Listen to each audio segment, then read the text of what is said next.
Good evening and welcome. We start with the big story this hour, the results of the Oxford AstraZeneca COVID-19 vaccine trials. They are out. Phase 1 and 2 of the vaccine has been successful.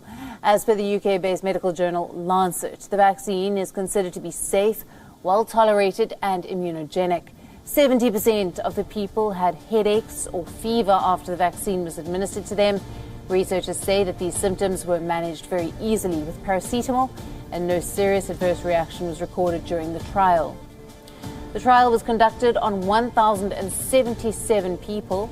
The Oxford study has successfully completed phase 1 and 2 of the vaccine trials. Now the phase 3 of the vaccine trials will be conducted on children and people of diverse ethnicities. The Oxford vaccine can train the immune system, making antibodies and white blood cells that can fight coronavirus. The vaccine development by the university's Jenner Institute is being supported by the UK government and AstraZeneca, which will support the production phase. The vaccine is based on a weakened version of the common cold that causes infections in chimpanzees, and it also contains the genetic material of the spike protein of SARS-CoV-2, the strain of coronavirus that causes the COVID-19 illness. Currently, there are more than 100 vaccines being developed and tested around the world.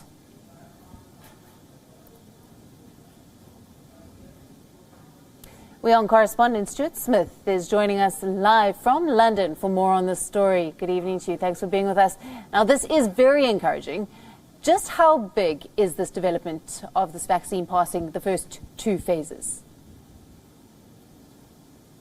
Well, it's almost unrivaled globally. The US and China have also entered human trials, but not yet received the same results like this. This is a very good sign because, as you said, it's both seen to be safe and it works, producing not just antibodies, but also white blood cell T cells, they're called. And that was the purpose of the vaccine, to create both antibodies and T cells. And indeed, this is only the phase 1 trial results, with only 1,000 people from patients in UK hospitals in April and May. They are undergoing phase 2 and 3 trials to make sure that these results are consistent within a larger and broader population. Those are ongoing in Brazil and South Africa, both to make sure that the virus is safe and works in a broad variety of different people, but also because the UK's rate of infection got down to a point so low that it would take forever to find out whether the phase 1, 2 and phase 3 trials have been successful. So unfortunately, they had to go to a location where the rate of infection is much greater, such as Brazil and South Africa.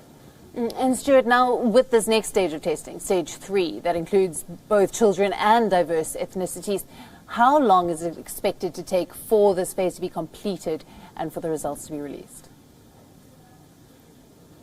Yeah, that's the important question, isn't it? The researchers on the trial say that we could expect results at the earliest late August, possibly going into September. But the big factor that affects that the most is simply how many people are exposed to this vaccine in the remaining time. So a bit of a funny situation where if people in the countries who are given the vaccine, if those countries are experiencing a high rate of infection, we'll get results quicker. Of course, no one wants that, but that is the case. So the more people that are exposed to it, the quicker it gets. What then becomes the next question is how this vaccine gets out to people. The UK has already pre-ordered the first 30 million doses of this vaccine. The United States, 400 million. The European Union, 400 million. But also India, Serum Institute, has pre-ordered 1 billion doses of this vaccine, some to go to Indians, but also there's an agreement there with AstraZeneca, the UK pharmaceutical company, that some of those doses that have been pre-ordered for India will make their way to low and middle income countries as well.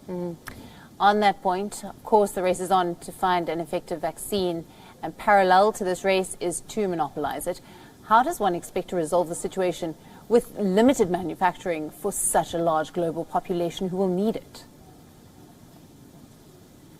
Yeah, the big question, because of course the richest countries tend to be able to get their hands on these doses first. Many countries pre-ordering all different types of vaccines, some betting on the UK one, some on the US, some on the China, some countries betting on all of them just in case.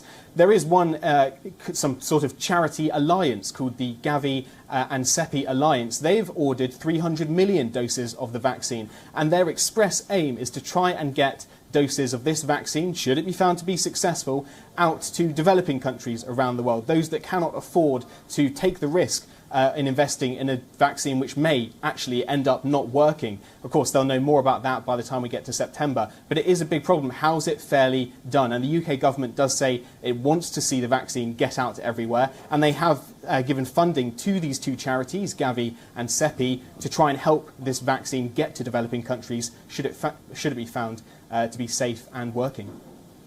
Stuart, thank you very much for that update.